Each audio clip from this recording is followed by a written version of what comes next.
Le damos la gloria a Dios por poder estar aquí, porque sin Dios nada somos. Él es quien nos sostiene, quien nos ayuda en medio de todas y cada una de nuestras situaciones. Le damos la gloria a Dios porque en medio de toda pandemia todavía podemos estar aquí en su casa adorando y glorificando su nombre.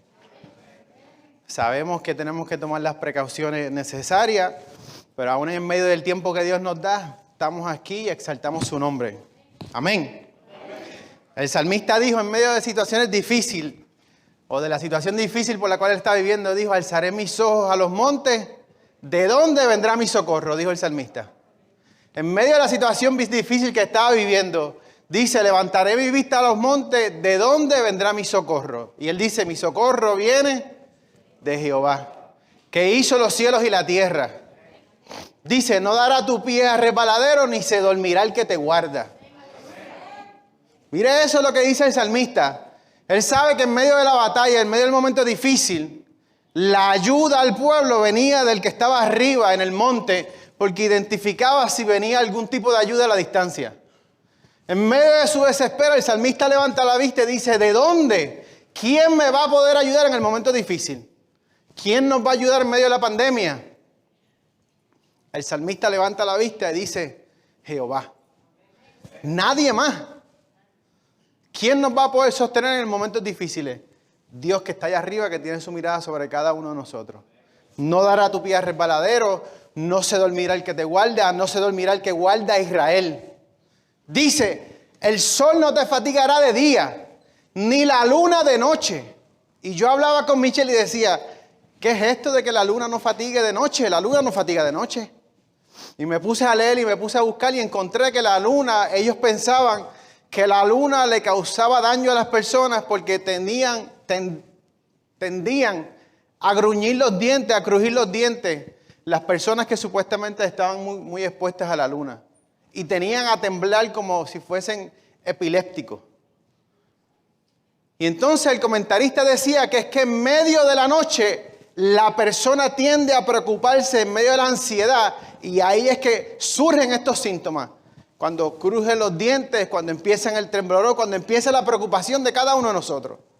Entonces Dios dice: el sol no te va a fatigar de día, ni la luna de noche, ni las preocupaciones, ni la ansiedad, ni ninguna de todas esas cosas te va a hacer daño, porque yo te voy a guardar.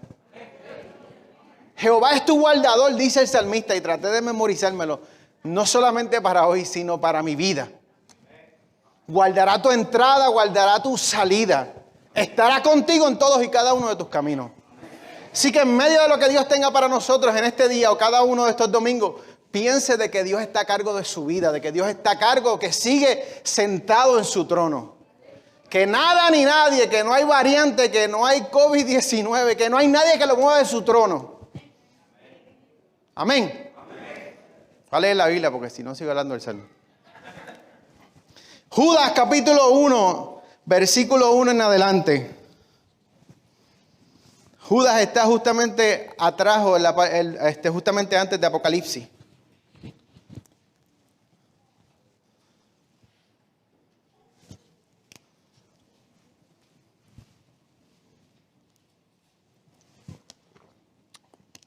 Judas capítulo 1. Solamente tiene un capítulo. Versículo 1.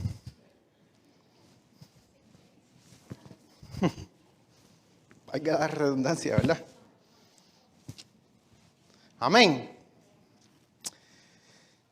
Dice la palabra del Señor en el nombre del Padre, Hijo y Espíritu Santo. Judas, versículo 1 al versículo 4, dice: Judas, siervo de Jesucristo y hermano de Jacobo, a los llamados, santificados en Dios, Padre, y guardados en Jesucristo, misericordia y paz y amor os sean multiplicados.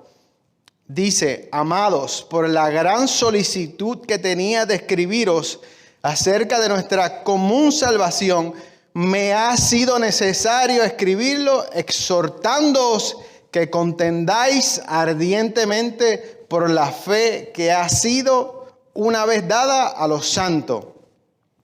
Porque los hombres, o porque algunos hombres han entrado encubiertamente, los que desde antes habían sido destinados para esta condenación, hombres impíos que convierten en libertinaje la gracia de nuestro Dios y niegan a Dios, el único soberano, y a nuestro Señor Jesucristo. Oramos en esta noche y en esta mañana. Y con la ayuda de Dios queremos traer el tema defendiendo nuestra fe. Amén. Padre, en el nombre de Jesús, delante de ti venimos en esta hora. Te damos toda la gloria y te damos toda la honra. Te damos gracias por tu amor y por tu misericordia, porque tú eres quien nos sostiene, quien nos ayuda, quien dirige todos y cada uno de nuestros caminos, Señor. Delante de ti estamos, Señor, para que tú puedas hablar nuevamente a través de tu palabra, que es más cortante que una espada de dos filos, Señor. Permite que tu palabra pueda seguir trabajando en la vida de nosotros, que podamos poner por obra lo que tú has traído, Señor amado, y que pueda yo exponer lo que tú has puesto en mi corazón en esta mañana, Señor. Sin ti nada somos, porque tú eres el dador de la vida, Señor amado, y tú eres quien sostiene todos y cada uno de nuestros caminos y todas y cada una de nuestras vidas, Señor. Toda la gloria y toda la honra ha sido tuya y será para ti en esta mañana. Por eso pedimos estas cosas creyendo en tu grandeza, en tu poder, y las pedimos en el nombre poderoso de tu Hijo amado Jesús. Amén y amén. Yo no sé cuántos de ustedes han tenido hermanos mayores o menores, o cuántos tienen hermanos mayores o menores. Yo tengo un hermano mayor y tengo dos hermanos pequeños. Pues le digo pequeños, pero son menores que yo. Y entonces recuerdo siempre que de chiquito, cuando estaba con mi hermano mayor, siempre lo admiraba porque tiene 6 años más que yo. Yo tengo, sin temor alguno lo digo, 44 años. Son bastante ya. Mi hermano ya está en los 50. Y recuerdo cuando pequeño, que cuando lo estaba creciendo, siempre estábamos bien unidos. Siempre estábamos juntos, siempre hacíamos las cosas juntos.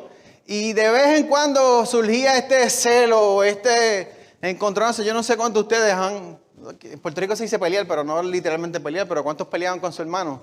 ¿Cuántos tenían esas discusiones? Yo a principio, que recuerde, de como que todo iba bien, pero poco a poco cuando se iba expandiendo la diferencia de edad, recuerdo que teníamos muchos encontronazos. Porque entonces yo le decía, mami, pero y él estaba creciendo, ya él tenía su libertad y muchas otras cosas. Y entonces, como que yo me daba un celo porque le daban una libertad más grande a mi hermano. Y yo decía, Dios mío. Y poco a poco me di cuenta de que existió, y al sol de hoy lo admiro y lo amo como nunca. No solamente a él, a mi hermano más pequeño, a mi hermana.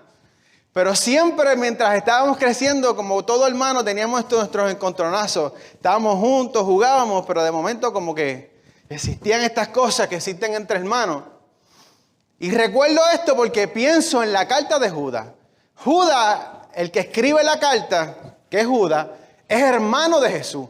Es uno de los hermanos de Jesús. Y él se identifica en la carta como siervo de Jesús, como siervo de Jesucristo y hermano de Jacobo, que es Santiago.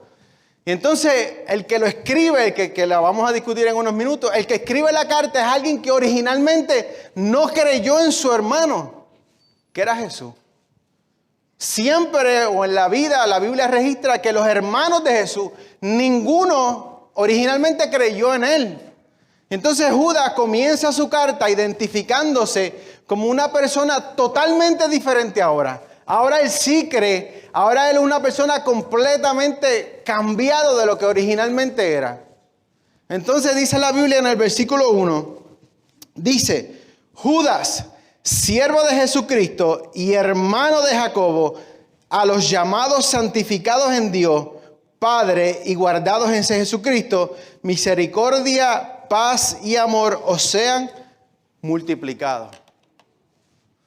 Entonces una persona que no creía originalmente en el Señor, y quizás podemos hablar de Pablo, de los muchos que no creyeron en el Señor, pero Judas específicamente se crió con el Señor. Se levantó con el Señor, lo vio como Dios lo levantó y aún así no creían en él. Pero ¿qué pasa en la vida de Judas? Que ahora totalmente, y no es Judas el Iscariote, es Judas el hermano de Jesús. Sí, valga la redundancia o la aclaración. ¿Qué pasa en la vida de Judas? Que ahora es totalmente diferente. Ni siquiera se atreve a llamarse hermano del Señor. Dice, soy hermano de Jacobo, Santiago, pero soy siervo, doulos, como muchos de ellos se identifican, de Dios o siervo de Jesucristo. Entonces ahora el que nos escribe es alguien que no creía, pero cuando el Señor muere es una persona totalmente diferente, porque estuvo allá arriba en el aposento alto, dice la Biblia, y estuvo entre medio de los 120. Es una persona que ahora cree y que ahora tiene algo que decir a la iglesia y tiene algo que decirnos a nosotros. Y él comienza su carta diciendo, yo quiero explicarle ahora, que lo voy a leer en unos minutos, yo quiero hablarle de la salvación que ustedes y nosotros compartimos en común.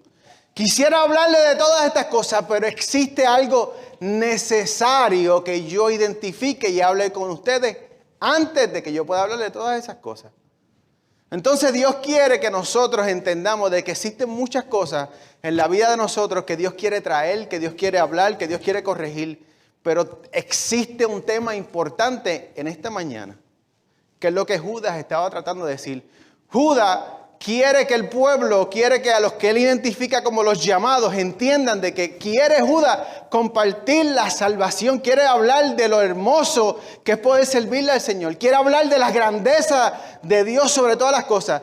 Pero hay un problema principal que está en medio de la iglesia que Judas dice, me es necesario hablar de esto ahora. Yo recién llevé mi carro a arreglar, cumple 9 años ahora en abril.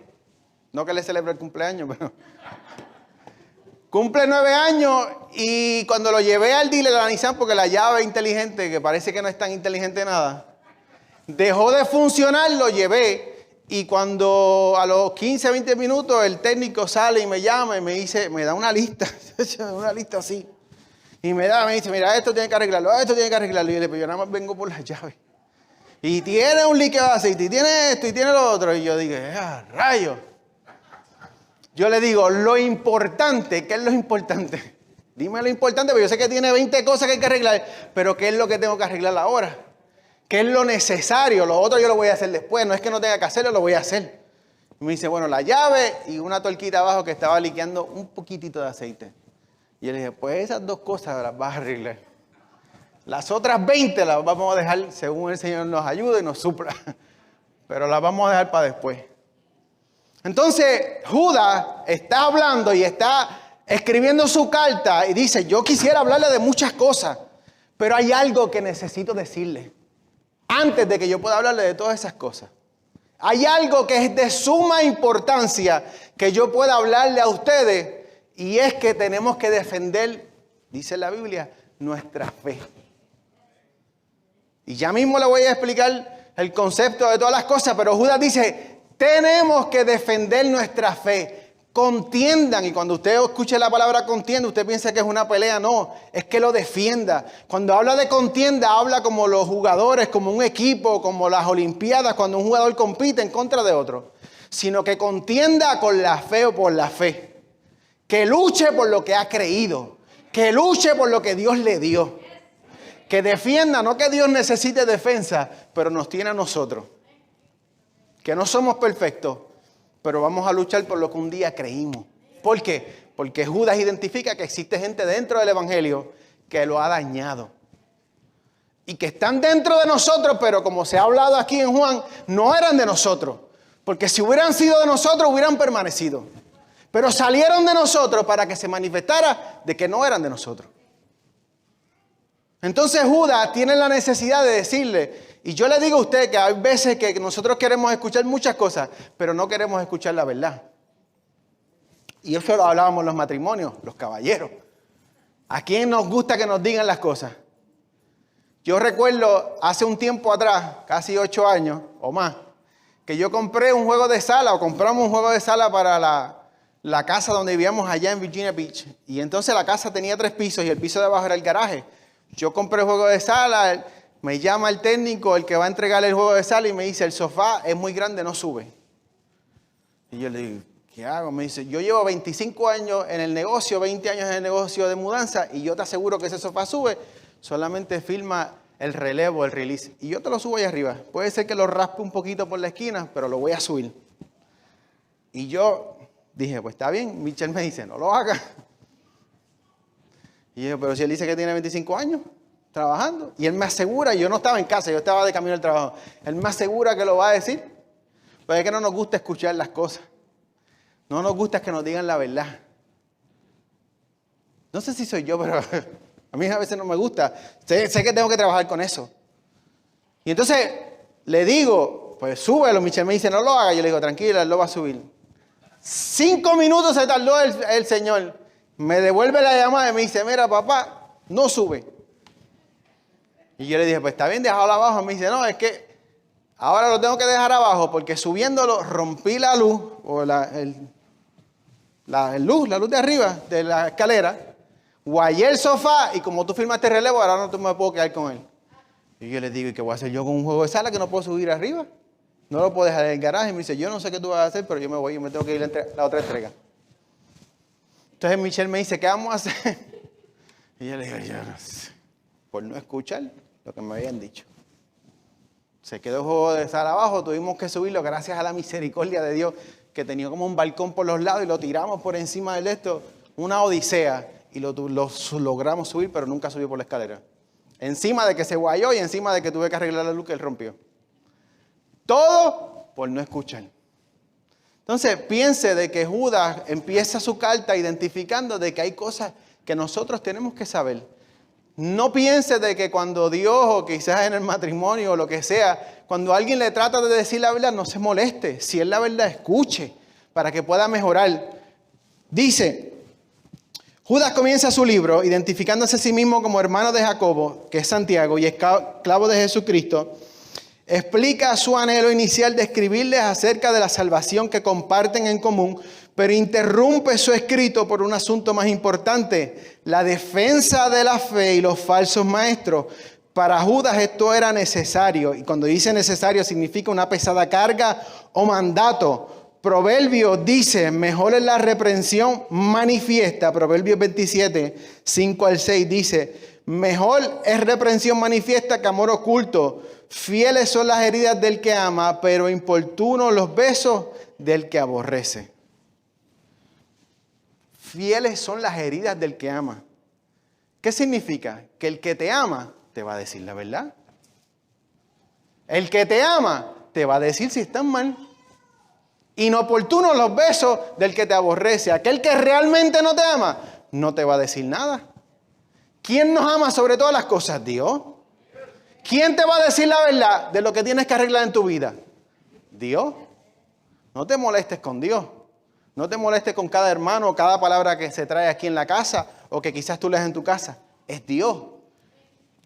Porque somos hijos de Dios y recibimos la reprensión y la corrección de Dios. Porque si no, no fuéramos hijos de Dios, seríamos bastardos. Necesitamos escuchar la verdad de Dios. La verdad que corrige todas y cada una de nuestras vidas. Amén. Dice, una fe que corre peligro. ¿Cuál era la fe o la verdad que Judas exhorta a que luchemos por ella? En resumen, eran las verdades básicas del Evangelio, la enseñanza del sacrificio que Jesús hizo por nosotros.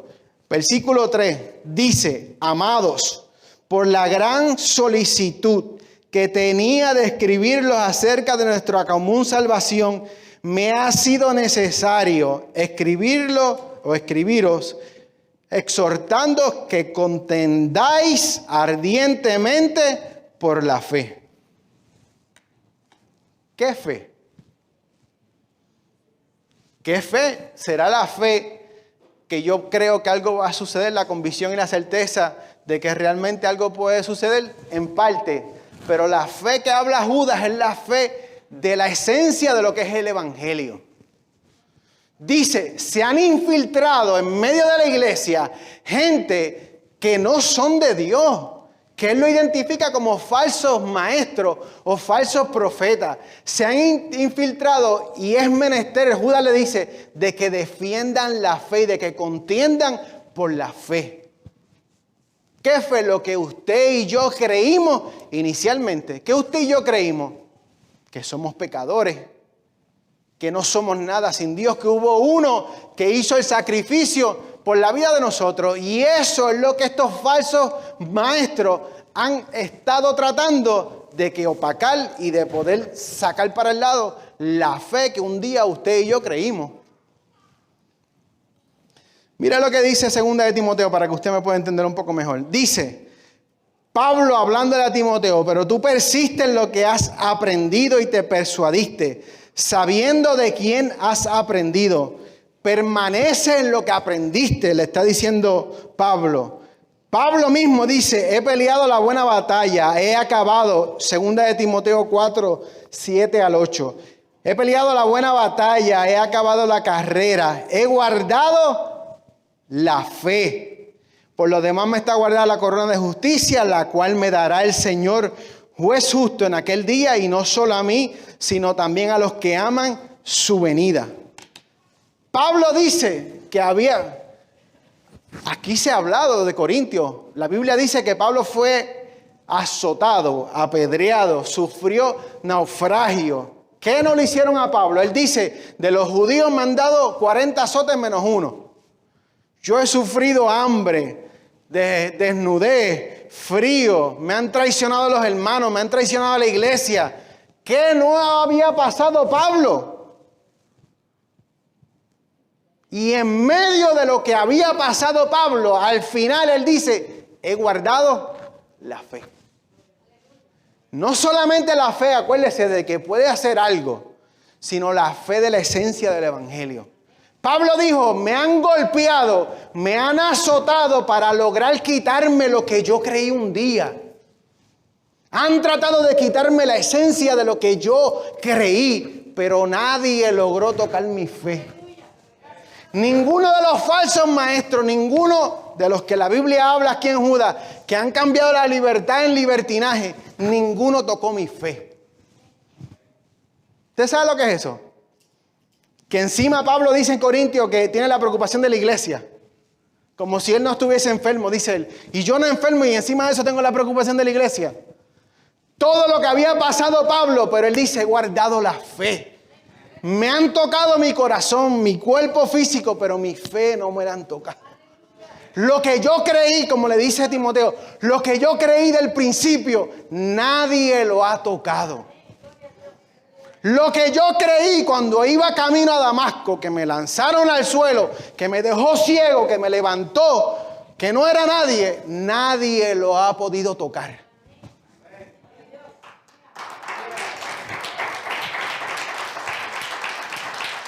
Entonces, Judas dice, esa fe es la que yo quiero que ustedes guarden. Esa fe es la que yo quiero que ustedes peleen por eso.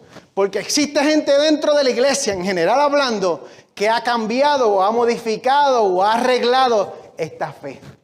Que la ha cambiado y la ha acomodado a lo que ellos creen. Proverbios dice, compra la verdad y no la venda. Proverbio santo, voy a tratar de leer sin espejuelos. 23. Compra, y cuando dice compra, no es que la compres con dinero, significa adquiérela. Y Pablo había adquirido su fe y nunca la vendió.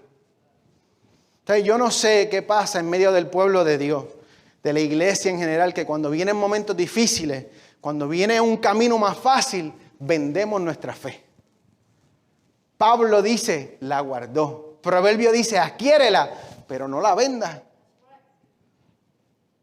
¿Qué tú has adquirido en medio del Señor que sabes que es la verdad, que sabes que es lo genuino, que sabes que es lo que Dios ha hecho por ti, pero al final terminamos cambiándola porque es más cómodo de una o de la otra forma? Judas dice, no cambies lo que un día creíste, no cambies del que te levantó cuando no eras nadie, aunque todavía no somos nadie. No cambies del que se te sacó del lodo cenagoso del pozo de la desesperación. No cambies cuando nadie daba nada por ti y ahora estás aquí, ahora eres real sacerdocio, nación santa. No cambies eso por nada del mundo.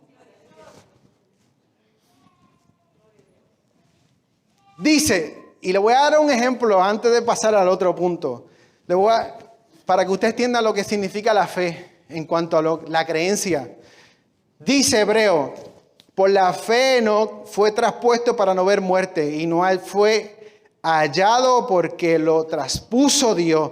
Y antes que fuese traspuesto, tuvo testimonio de haber agradado a Dios. Pero sin fe es imposible agradar a Dios, porque es necesario que el que se acerca a Dios crea que le hay y que es galardonador de los que le buscan.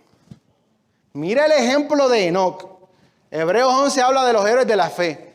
Pero de todos los héroes de la fe, se habla de que tuvieron fe e hicieron algo. Por la fe Abraham hizo esto, por la fe Moisés hizo esto, por la fe Abel y por la fe se habla de todos los héroes de la fe. Pero en el caso de Enoc, el que actúa es Dios. Y de Enoc no se dice apenas nada en la Biblia. Entonces dice la Biblia, por la fe Enoc fue traspuesto para que no viera muerte o para no ver muerte. La fe de Enoc fue suficiente para que Dios se lo arrebatara al mundo y se lo llevara a su morada. Pero ¿qué hizo Enoc? Porque Hebreos dice que fueron gratos. Mira lo que dice Hebreos. Hebreos dice, tuvo testimonio de haber agradado a Dios. ¿Qué hizo Enoc para que haya agradado a Dios? La Biblia no dice mucho. Pero piense, por ejemplo, en este ejemplo de la fe. ¿Qué hizo Enoc que agradó tanto a Dios? No dice nada la Biblia, a excepto de que Enoc caminó con Dios. Mire eso. Enoc sabía de que a pesar de que la caída del ser humano, que a pesar de la distancia que existió en un momento, por lo que hizo Adán y Eva, él sabía que por su fe logró caminar con Dios. Y eso es lo que el mundo de los falsos maestros y los falsos profetas han tratado de cambiar. De que yo no soy digno de estar cerca de Dios, pero la fe que yo tengo de que me va a aceptar en medio de la condición que pueda estar, que voy a poder caminar con Él, lo voy a lograr. ¿Usted sabe lo que es caminar con Dios? Y no estamos hablando del paraíso. Esto es después de que el hombre peca. Enoc caminó con Dios. Caminó con Dios al lado. Y fue agradado a Dios. Y esto fue de agrado a Dios. Y esa es la fe que el mundo ha querido cambiar. De que nosotros podemos caminar con Dios independientemente de mi condición de ser humano. Porque Dios me va a aceptar con medio de mis situaciones difíciles, pero voy a poder estar al lado del que me salvó, del que me rescató y del que camina conmigo.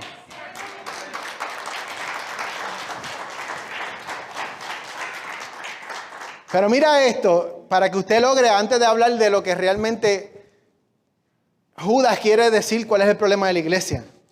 Mira lo que dice Génesis, para que nosotros entendamos qué realmente es el caminar con Dios y qué realmente es el estar cerca de Dios y esa fe que Dios quiere que tengamos de entenderle que podemos estar cerca de Él. Génesis 3:8, nueva traducción viviente, dice: cuando soplaba la brisa fresca de la tarde, el hombre y su esposa oyeron al Señor caminando por el huerto, así que se escondieron del Señor entre los árboles. Versículo 9, que no creo que se le haya dado a Sean, dice: mas Jehová llamó al hombre y le dijo, ¿dónde está? Cuando le dice dónde está, no está preguntando dónde está, sino realmente en qué condición te encuentra. Entonces, ahí es que surge el distanciamiento entre el hombre y Dios. Pero aún así, Dios sabiendo que el hombre había pecado, la mujer Eva y el hombre Adán, aún así Dios tiene el acercamiento hacia el hombre. Entre en la imaginación y piense en este escenario. El hombre peca, come del fruto, peca, sabe que Eva peca primero, después Adán, saben que han pecado y Dios, Jehová, dice la Biblia, que sale en el huerto. Mire, Dios sabiendo que el hombre había pecado, dice que sale. Entonces, para que usted entienda en palabras de nosotros, yo me lo imagino, gracias a Michelle. Ay, que entré porque yo no estuve ahí. ¿Hace cuántos años fue eso? Yo tengo que imaginármelo. Entonces, según lo que dice la Biblia, yo lo veo, según lo que la Biblia, no estoy cambiando el tema, de que Dios sale, porque dice que sale en la brisa de la tarde. No sale, entonces después que el hombre peca, no sale en la noche como encubierto. No sale por la mañana para sorprenderlo porque habían pecado. Dios sale en medio de la brisa de la tarde. Yo no sé si Dios bebía café, pero para mí que había salido con una tacita de café. Tranquilo, porque es que Dios es así, tranquilo. ¿Y qué hace Dios? Adán, porque lo llama por su nombre. ¿Y qué hace Adán? Sale, se esconde y le dice, ¿qué pasó? ¿Por qué te escondes? Le dice, no, tuve miedo porque estoy desnudo. ¿Quién te dijo que estabas desnudo? Y le hace la historia de que pecaron. Entonces Dios, sabiendo de que el hombre había pecado, sabiendo de que le había fallado a Dios, de que habían comido del árbol que no se suponía que comieran, aún así toma la iniciativa de caminar con Adán o de tratar de hacer su acercamiento a Adán y al hombre y a Eva. Mire el amor incomprensible de Dios. Que el hombre peca, que le falla a Dios, que le dice, no comas del árbol, pero el hombre come del árbol, fallan, están desnudos y aún así Dios toma la iniciativa de caminar con el hombre. ¿Qué pasó, Adán? Habla conmigo. Mucha gente dice, no, es que Dios salió tranquilo. Dios salió tranquilo porque sabía lo que habían hecho. Dios no era algo que no sabía. Dios lo sabe todo. Nos engañamos a nosotros y pensamos que le ocultamos algo a Dios. Entonces Dios sabía ya que el hombre había pecado. Sale, se acerca y cuando se acerca, ¿qué pasó? Pequé. Está bien. No le dice, pero ya yo lo sabía. Me tapé. ¿Por qué? Pues porque sé que estoy desnudo. Yo lo sé. Al final de la historia dice la Biblia que le da y le dice por esto, ahora tú, Eva, vas a sufrir esto, ahora tú vas a trabajar de más, pero yo te voy a tapar y te voy a cubrir tu desnudez. Y los viste. Mire el amor de Dios, que es lo que estos falsos maestros y estos falsos profetas han querido cambiar. El amor de Dios sobrepasa todo entendimiento. El amor de Dios va a estar en su vida, pero tiene que entender de que logremos caminar con Dios como Enoc. Si tengo la fe de que Dios me va a ayudar y tengo la certeza, como dice Hebreo, de que soy galardonador si me acerco a Dios. Entonces, dado ese punto de que ahora entendemos lo que es la fe, lo que Judas está tratando de explicar, y le dice, contiendan, luchen por esta fe, hagan lo que sea por esta fe. ¿Por qué? Porque esta gente ha cambiado la libertad en libertinaje. Han cambiado la libertad que Dios nos ha dado en un libertinaje. ¿Qué es libertinaje?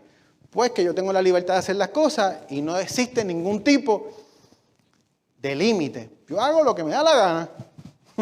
Como dicen en Puerto Rico, lo que me da la gana. Yo puedo ahora mismo salir de aquí, pasar la luz roja, no hacer el stop. No hay nada ahora mismo que me detenga. Pero sé que tengo unos límites y por eso no lo hago. Estos falsos profetas, estos falsos maestros, como le dice Judas, no tenían límite. Y hacían lo que querían. Y estaban infiltrados en medio del pueblo, tratando de convencer al pueblo de que hicieran lo que le diera la gana. Y ahí Judas le dice, yo quisiera hablarle de la fe, yo quisiera hablarle de la salvación que tenemos en común, pero lo importante aquí es que no escuchen a esta gente. Dios nos levantó, como le dije del huerto, Dios nos levantó, caminó con nosotros, tiene un amor que sobrepasa todo entendimiento, pero no significa que vamos a hacer lo que nos dé la gana. No significa que la libertad es para hacer lo que yo quiera. No significa que ahora pues yo tengo una libertad total y yo voy a caminar como yo quiero. Mira lo que dice. Alabado sea Dios. Se ponga serio que ya le di la bondad del Señor. Pero ahora viene lo que le dije en Proverbios. La verdad. Mejor es la verdad manifiesta que el amor oculto. Mejor es que Dios nos diga la verdad que nos amen oculto. Dice, la verdad otorgada al cristiano por medio del sacrificio de la cruz no es una licencia para vivir una vida descontrolada y sin límite. Dice, tiene que haber un cambio cuando el cristiano toma la decisión de seguir el llamado de Dios. Segunda de Corintios 5:17 dice, de modo que si alguno está en Cristo, nueva criatura es. Las cosas viejas pasaron y aquí todas son hechas nuevas. Dios te llama, Dios te dice, nadie te amó. Nadie dio nada por ti, pero yo lo doy todo por ti. Di a mi hijo que murió en la cruz, que derramó su sangre para que tú puedas estar un día conmigo. Lo entendimos. Dios dice, gloria a Dios. Ahora camina, pero en el caminar tienes que arreglar unas cositas. En tu caminar, ahora la vieja criatura tienes que dejarla atrás. ¿Que no somos perfectos? No somos perfectos. Pero hay cosas que hay que dejar en el camino. Hay cosas que hay que arreglar en la vida de nosotros, que tenemos que actuar, pero tenemos que actuar según la palabra. No como yo quiera. Hubo un hombre que lo leí, yo no lo podía creer. Un hombre para la época de los 80, que él dice que él sentía que tenía que actuar porque él siempre quiso ser piloto. Pero tenía algo en la visión y no pudo ser piloto. Entonces él dice que como no pudo ser piloto, su nombre se llamaba Larry Walter. Dice que como no pudo ser piloto, pues entonces él decidió amarrar 45 globos de helio a una silla de playa para la época de los 80 y quería volar por encima del desierto. Pues el hombre amarró 45 globos por en medio del desierto de su silla, se amarró al techo y le dijo a la novia, cuando yo te diga me suelta, que después yo con una pistola de pele, se dice, de una BB gun, le voy a dar y los voy a reventar y voy a bajar poco a poco. Pues en medio del revolú se le partió la soga y el hombre salió disparado. 45, mire esto, 45 globos. Te dice, pues a lo mejor salió, ¿sabe cuánto llegó? 14,000 pies de altura. Por 45 minutos. ¿Usted sabe cómo lo identificaron? Aunque parezca algo ilógico, 2 pilotos que lo vieron. 2 aviones que venían por el aeropuerto de Los Ángeles lo miraron y dijeron, ¿qué hace este hombre en unos globos? En un globo. 45 globos, 45 minutos, 14,000 pies de altura. Cerró el espacio aéreo del aeropuerto de Los Ángeles. Todo porque él quería hacer algo. Él dijo, yo no me puedo quedar sentado. Está bien, no nos podemos quedar sentados, pero eso significa que vamos a hacer lo que nos dé la gana. O lo que querramos hacer. Al final le dio un temor tan brutal que logró reventar los globos y bajó poco a poco, hasta que logró aterrizar, no sé si en el desierto, donde terminó aterrizando. Dice que pasó el susto de su vida. 14,000 pies de altura, en una silla, él estaba en una silla, sentado con los globos arriba. Antes de Up, ¿ustedes vieron la película Up? Del viejito que levanta la casa, estaba Larry Walter. Entonces Dios nos llama a cada uno de nosotros para que nos acerquemos a Él. Dios te dice, mi hija eres tú, mi hijo eres tú. Te he dado un nombre, te levantaré. Te haré mi hijo y te sustentaré. Camina conmigo, pero no significa que vas a levantarte a hacer lo que queramos. Porque existen unas direcciones que quizás no lo sabemos todo, pero poco a poco tenemos que arreglar nuestra vida con Dios. Mira lo que dice Éxodo para que puedan entender mi ejemplo. Dice, y aconteció en el camino que en una posada Jehová le salió al encuentro. Éxodo 4, 24 al 26. Dice, y aconteció en el camino, en una posada, Jehová le salió al encuentro y quiso matarlo. Entonces Séfora tomó un pedernal afilado y cortó el prepucio de su hijo y lo echó a sus pies, diciendo, la verdad, tú me eres un esposo de sangre. Así le dejó luego ir, y ella dijo, esposo de sangre, a causa de la circuncisión. Suena un poco complicado, pero para hacerle el resumen de lo que estaba pasando, Moisés decide obedecer a Dios. Dios lo llama y le dice, Moisés, necesito que libertes a mi pueblo en Egipto. Moisés no quiere hacerlo, pero Dios le dice, mira, yo voy a hacer cosas contigo. Pon tu mano en tu chaqueta, sácala. La mano está llena de lepro, pon tu mano adentro, la mano limpia. La vara que tenía en la mano, dice, tírala al suelo, se convierte en serpiente. Ahora cógela por la punta de abajo y se vuelve y se convierte en una vara. Dice, esas cosas son las que yo voy a hacer contigo. Obedece a mi mandato. Moisés, en medio de sus dudas, al final decide obedecerla. Aunque dice que yo soy tardo para hablar. Pues está bien, ahora vamos a hablar por ti. Entonces Moisés no quería, pero de cierto modo, a fin de cuentas, si se puede decir así, Dios lo convence. Y Moisés dice, ok, voy a obedecer a Dios. Voy de regreso a lo que yo no quería hacer, voy a regresar a mi pueblo, voy a obedecer a Dios. Voy a obedecer al que me llamó. En medio de la salsa ardiente, dice el puertorriqueño, voy para allá. Entonces Moisés va de camino y hay algo que Moisés no había arreglado en su vida, que era la circuncisión de su hijo. Y el tiempo no nos daría para lo que significa, pero el punto es que no había arreglado lo que tenía que arreglar. Hay cosas que él no había arreglado, como existen cosas en nosotros que no hemos arreglado. Entonces usted dice, pero ¿será tan importante eso? La Biblia dice que Dios salió al encuentro para matar a Moisés. Lo iba a matar, como dicen en Puerto Rico, lo iba a aniquilar. Después que lo llamó, después que lo levantó, después que le dijo, voy a hacer cosas grandes contigo, Moisés, vas a libertar a mi pueblo. Moisés se levanta, va de camino y de camino Dios sale al encuentro para matarlo. ¿Por qué? Porque había cosas que no había arreglado en su vida. Entonces quizás usted y yo decimos, pues yo arreglo eso después. Cuidado, no piense que va a tener todo el tiempo del mundo. No, yo después, ¿qué cosas hay en la vida de nosotros que no hemos arreglado? Y eso va en todos los aspectos de nuestra vida. Espiritual, matrimonio, hijos, lo que sea que nosotros tengamos que arreglar, hay que arreglarlo.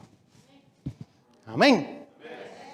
Usted puede tener la mejor disposición del mundo, usted puede tener el mejor deseo del mundo, usted puede tener el llamado de Dios. Porque no, Moisés lo tenía, el llamado de Dios. Pero en medio del llamado de Dios, tiene que arreglar las cosas que tiene que arreglar.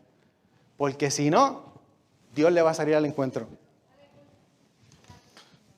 Entonces Judas dice, el versículo, lo voy a leer el 3 y el 4, dice, amado, por la gran solicitud que tenía de escribiros acerca de nuestra común salvación, me ha sido necesario escribiros exhortándoos que contendáis ardientemente por la fe que ha sido una vez dada a los santos. Porque algunos hombres han entrado encubiertamente, los que desde antes habían sido destinados para esta condenación. ¿Quiénes son estos falsos profetas? Oh maestro, hombres impíos que convierten en libertinaje la gracia de nuestro Dios y niegan al único soberano, a nuestro Señor Jesucristo. Judas está diciendo, Dios te llamó, Dios te levantó, pelea por la fe, pero acuérdate de que hay gente en nosotros que se está levantando, que han cambiado y quieren cambiar la hermosura del Evangelio en una libertad descontrolada. Entonces Judas comienza a traer unos ejemplos. No nos daría el tiempo para traer los ejemplos, pero él habla de 6 ejemplos específicamente. Habla de la incredulidad de los 10 espías. Judas le dice, no sean como los 10 espías. Bueno, fueron 12, pero Dios fueron los que no le creyeron a Dios. No sean estos falsos maestros, son como los 10 espías, que después que Dios los saca del pueblo, después que Dios los saca de Egipto, una vez que van, que ven la tierra, dice, yo quiero volver para Egipto.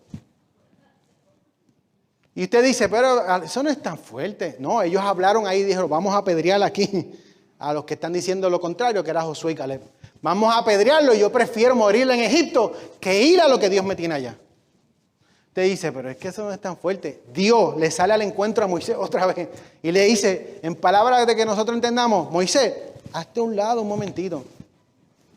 Muévete un poquito para el lado que los voy a consumir. Se acabó. Usted dice, no, pero no, Dios le dice, yo te amé. Yo te traje por el medio del mar rojo. Te di carne, te di pan hasta que te salió por las narices, dice las carnes. Te sostuve, cambié las aguas amargas en aguas dulces. Estuve contigo y hoy, al día de hoy, todavía no me crees. ¿Qué yo tengo que hacer para que tú entiendas que yo te amo? Le estaba diciendo Dios al pueblo.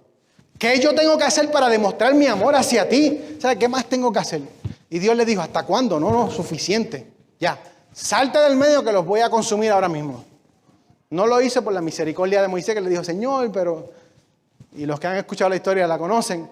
Que Dios le dice, Moisés le dice, no, pero lo sacaste allá, la gente va a decir que lo sacaste para matarlos aquí. La cosa es que no entraron a lo que Dios le había prometido y tuvieron una vida sin sentido. Porque después de ahí Dios le dice, también no los voy a matar, pero no van a entrar. 40 años estuvieron dando vueltas. ¿Usted sabe lo que es? 40 años sin sentido. Sabiendo de que cada día morían alguien y hasta que no murieran todos no iban a entrar en la tierra prometida. Una vida que no tiene sentido alguno. Una vida que no tiene un significado por no haber obedecido a Dios. Una vida que iban dando vueltas y vueltas y vueltas. Y Dios le dice, esa es la vida que le espera a los que no deciden obedecerme, a los que no dicen creer en mí. Y Judas le dice, mira el ejemplo de los 10 espías. Le dice, mira el ejemplo de los ángeles caídos que se rebelaron contra Dios. Dios no los perdonó. Dice, los arrojó en prisiones. Dice, mira el ejemplo de Sodoma y Gomorra, que la inmoralidad sexual que se vivía en ese momento era una descontrolada, que Dios los tuvo que consumir con fuego y azufre. Mira el ejemplo de Caín y Abel, que el sacrificio de uno fue aceptado por el del otro. Entonces, estos ejemplos hasta aquí te da la conducta de los falsos maestros. No creen en Dios, son unos soñadores, son unos inmorales y un sinnúmero de cosas más. Y esa gente, Judas le está diciendo, son los que habitan en medio, lamentablemente, de la iglesia. Dice, no seas como el pecado de Balaam. ¿Qué es el pecado de Balaam? Que un día creyó a Dios, después le preguntó, pues, los bendigo. A fin de cuentas terminó que el pueblo terminara corrompiéndose en contra de Dios.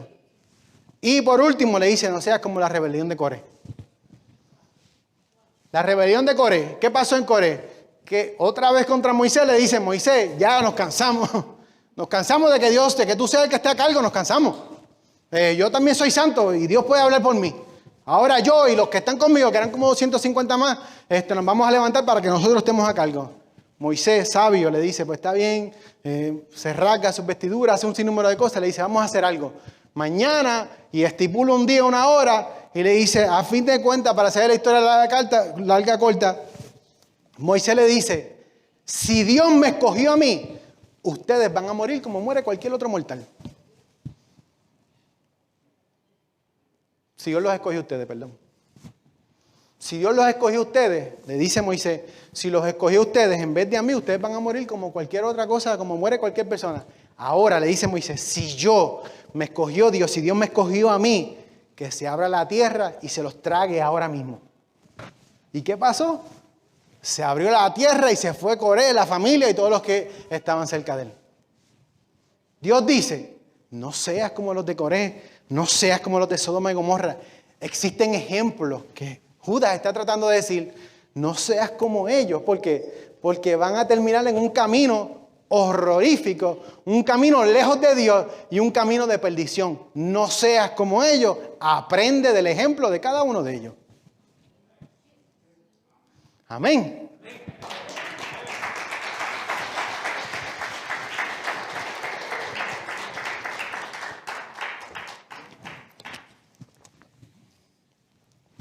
Alabado sea Dios.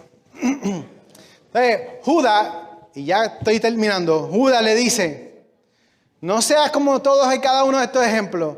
Toda esta gente que han cambiado la libertad en libertinaje, que a fin de cuentas terminaron desobedeciendo a Dios, y comienza, después que da todos los ejemplos, comienza a hablar de cómo eran esta gente. En el versículo 12 y 13 dice, hablando de los falsos maestros, dice, estos son manchas en vuestros ágapes. Y cuando dice vuestros ágapes, son las reuniones que ellos tenían, las reuniones o las fiestas que tenían cuando se reunían. Dice, que comiendo impúdicamente con vosotros se apacientan a sí mismos, son nubes sin agua, llevadas de acá para allá por viento, árboles otoñales, sin fruto, 2 veces muertos y desraigados.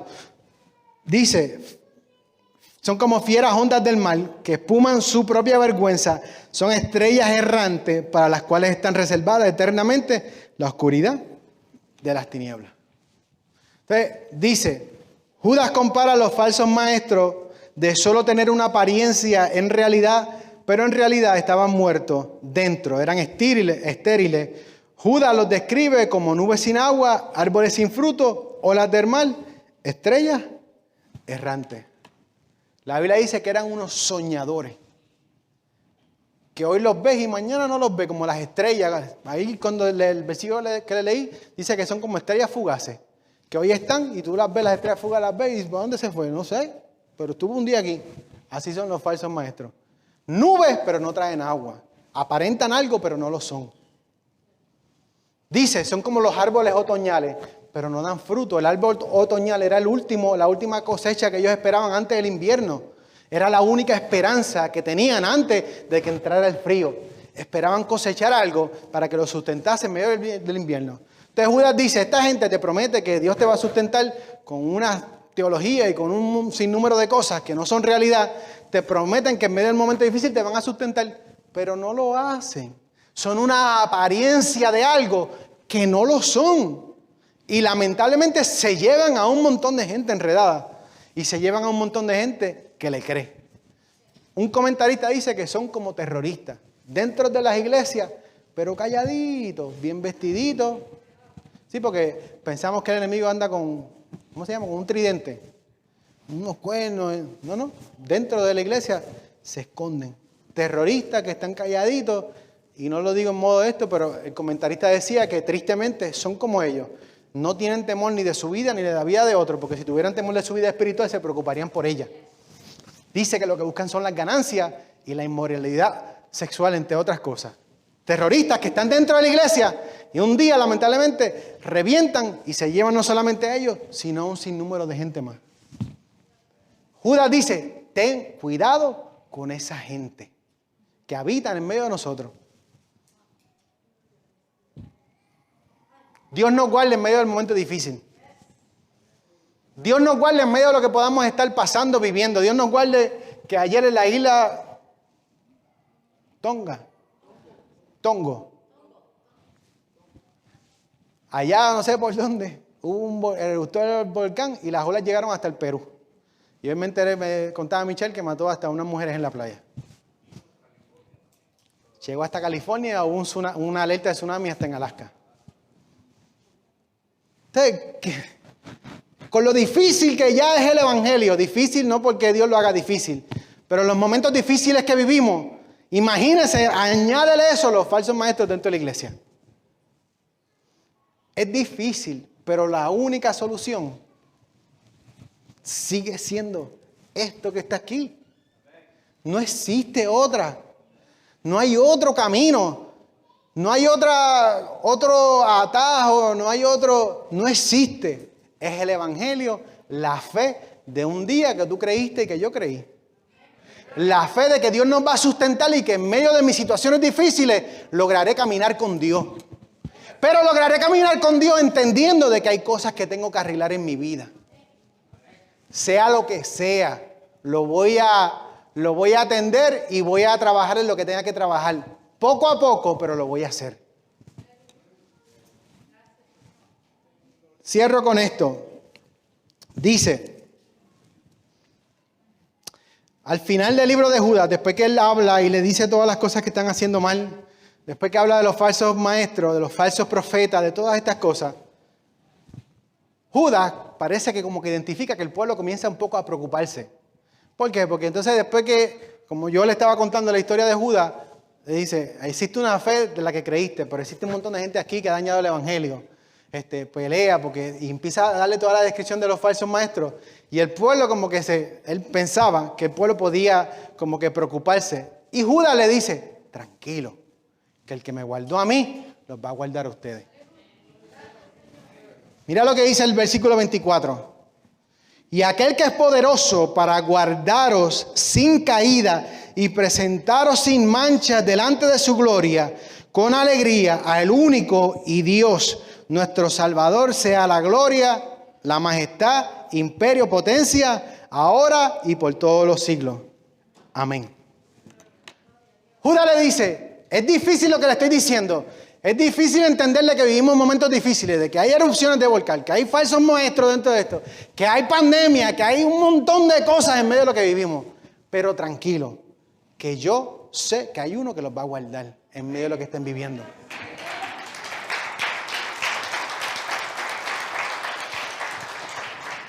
¿Cómo yo sé que Dios me va a guardar? Porque yo le digo, iglesia, este mensaje lo va a sustentar porque es la palabra de Dios. No retorna atrás vacía. Lo va a sustentar por el tiempo que usted quiere que lo sustente. Sea esta semana, sea unos días, sea ahorita. Pero ¿y después de eso? ¿Qué lo va a sustentar? Usted no va a vivir 5 años de la misma palabra. Gloria a Dios porque la Biblia sigue trabajando en la vida de nosotros. Pero tiene que haber una búsqueda individual de nosotros. Cuando Michelle y yo nos conocimos, a ella siempre le han gustado los perfumes. Los olores le encantan. Entonces, cuando una de las primeras veces que fuimos a comprar un perfume, ella fue y cuando fuimos me dice, ¿te gusta este olor? Y yo le digo, sí, me gusta. Y después me dice, ¿te gusta este? Y yo le digo, sí, también me gusta. Y también me gusta. Ya el cuarto, todos olían igual. ¿Y cuál te gusta más, el primero o el segundo? Y yo, el segundo, pero yo no fue el segundo que te enseñé el tercero. Y yo, me cogió, no sé, todos huelen. Me dice, ¿pero oliste el café? Yo le dije, ¿qué café? Había una de estos, un saquito con café, que hace que el olfato como que se resetee, si se puede decir así, y usted vuelva y coja el perfume y lo identifique. Entonces, eso es lo que hace la palabra y el Evangelio del Señor. Que usted está hoy, pero no le va a durar toda la vida esta palabra. Ya cuando usted vea que está como que esto, vuelve otra vez. Abra la Biblia, no en Judas, háblala en Génesis, háblala en lo que sea que Dios quiera hablar a su vida, para que usted vea cómo el olfato se va a refrescar y va a lograr identificar las cosas que tiene que arreglar en su vida. Abra la Biblia, busquemos a Dios de todo corazón para que entendamos que en medio de los momentos difíciles vamos a poder identificar las cosas. Pero si yo no hago esto, como no hacía lo del café, todo me va a parecer igual. Porque mira que olí perfume ese día. Bueno, ese día y muchísimos otros días. Pues a ella le encantan los olores en la casa, en el carro, donde quiera. Y me decía, ¿pero qué? Pues a mí todos eran iguales. ¿Cómo logré identificarlo? Cuando me dijeron, tienes que oler el café te va. Y yo dije, pues ok, le olí el café y logré identificarlo. Así que piense que lo único que va a resetear su vida es la búsqueda hacia Dios. Esta palabra lo va a sustentar hoy, mañana, el tiempo que sea necesario. Porque no es vacía, es una palabra que da vida. Pero en medio de todas esas cosas, también nosotros tenemos que buscar a Dios. Tiene que haber una búsqueda de nosotros y una cercanía hacia Dios. Póngase de pie en esta noche, en esta mañana.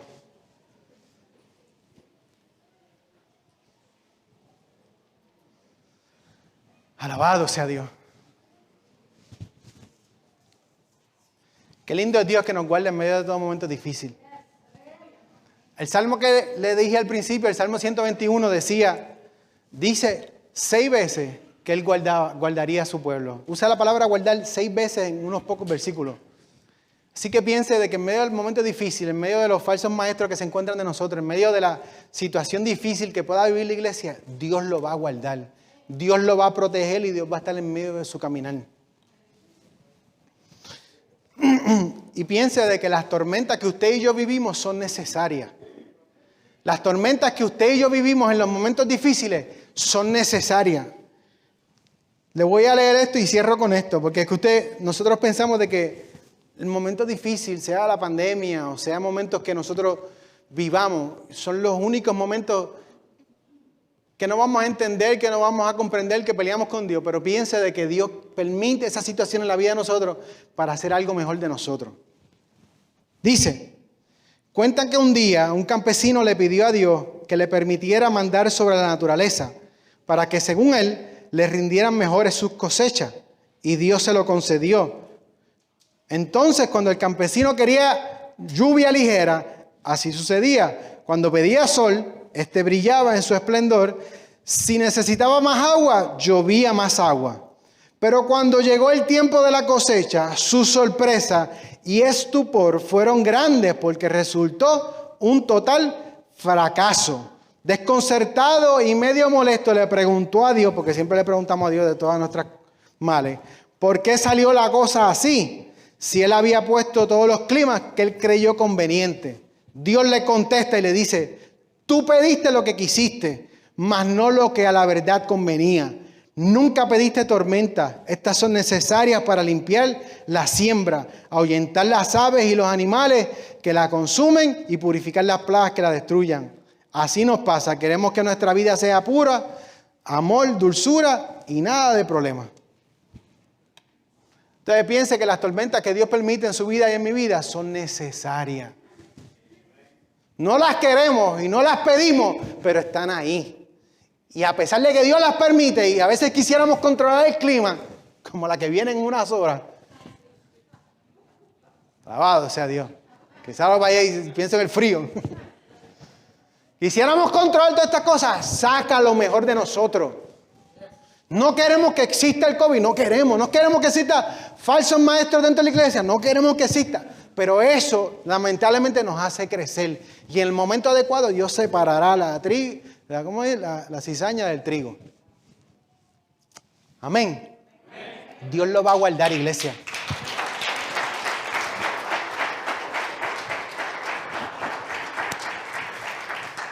Yo voy a orar, pero piense de que Dios lo va a guardar en medio de su situación difícil. Dios va a guardar su vida siempre y cuando entregue su vida a Dios. Siempre y cuando pongamos nuestra vida a los pies de Dios, Él va a guardar. Y al que venciere, bendito sea Jehová, que dice Apocalipsis que al que venciere le dará a comer del árbol de la vida. Eso dice la Biblia. Así que usted piensa que la tormenta, la de ahorita o la de su vida, la de su hogar, lo que sea, piensa que es difícil, piensa en lo que dice Apocalipsis o las esperanzas que da el Evangelio. Dice: al que venciere, le daré comer del árbol de la vida. Al que venciere, confesaré su nombre delante de mi Padre. Haré que se siente conmigo, lo haré columna del templo, dice Apocalipsis. Le daré una piedrecilla nueva con un nombre nuevo que nadie conoce, solamente el que lo recibe. Lo vestiré de vestiduras blancas, dice Apocalipsis, al que venciere. Le daré a comer del árbol de la vida, al que venciere. Que no es fácil, no es fácil. Que uno piensa que va a morir porque están los falsos dañando el evangelio, que piensa que la pandemia nos va a arropar, al que venciere. Vamos a vencer juntos con la ayuda de Dios. Con aquel que dice el salmista, que habita a mi lado, que es como una sombra a mi mano derecha. Jehová es tu guardador. Alabado sea Dios. Jehová te va a guardar en el día del mal. Guardará tu salida, tu entrada, todas tus cosas. Jehová sigue estando en su trono. Y no hay nadie que lo pueda cambiar.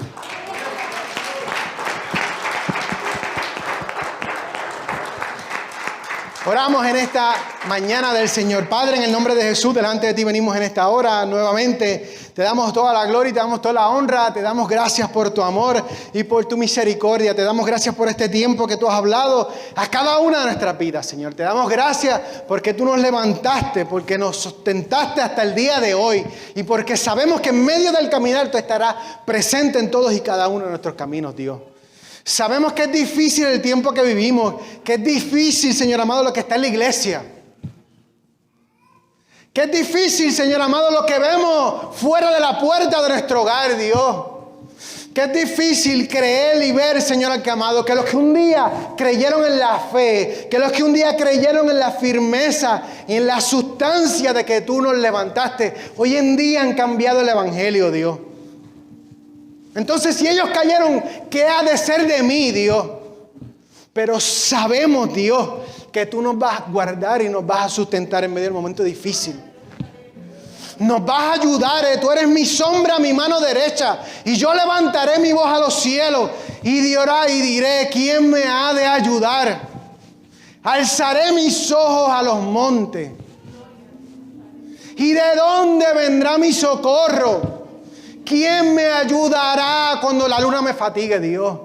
¿Quién me ayudará cuando el sol de día me fatigue? ¿Quién me guardará de todo mal, Señor amado? ¿Quién me esconderá del día malo? ¿Quién guardará, Señor amado, mi vida y la vida de mi familia? Si no eres tú. Y tienes muchos nombres, Dios. Alabado sea Dios. Tantos nombres que te han dado a través de los tiempos. Emmanuel, Dios con nosotros, príncipe de paz. Llámese como se llame, pero es el que me sostiene. Es el que me ayuda y que me sostiene. Y me dice, tienes que cambiar. Tienes que entender que eres una nueva criatura. Y tienes que arreglar las cosas de tu vida. Señor, susténtanos en el momento difícil. Ayúdanos y escóndenos en tu mano, Dios, para que un día podamos caminar contigo, para que un día nos digas, Señor amado, en lo poco fuiste fiel, en lo mucho te pondré. Sube acá, como le dijiste a la iglesia de la Filadelfia, Señor. He aquí he puesto una puerta delante de ti, la cual nadie puede cerrar. Yo he puesto una puerta delante de ti y te guardaré de la hora de la prueba que ha de venir sobre el mundo entero. Señor, escóndenos. No nos jactamos, no desafiamos a nadie, sino creemos en tu grandeza. Y sabemos que en el momento difícil tú nos guardarás y nos esconderás en tu mano, Señor amado. Por eso, como Judas dijo al final de su carta, al grande, al poderoso, al inigualable, al que los cielos y la tierra, al que los vientos y las tormentas le obedecen, a ese sea toda la gloria. Bendito sea tu nombre en esta mañana, Dios. Todas estas cosas te las pedimos creyendo en tu nombre y en el nombre de tu Hijo amado Jesús. Amén.